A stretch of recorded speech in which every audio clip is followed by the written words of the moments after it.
Asa na si Hans? Ano nangyari sa kiss mo? Olaf, mali ako. Hindi siyang true love. Pero tumakbo tayo dito.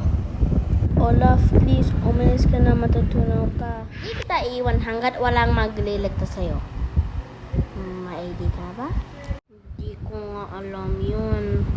Okay lang, alam ko yun. Ang love ay uunahin ang iba bago ang sarili.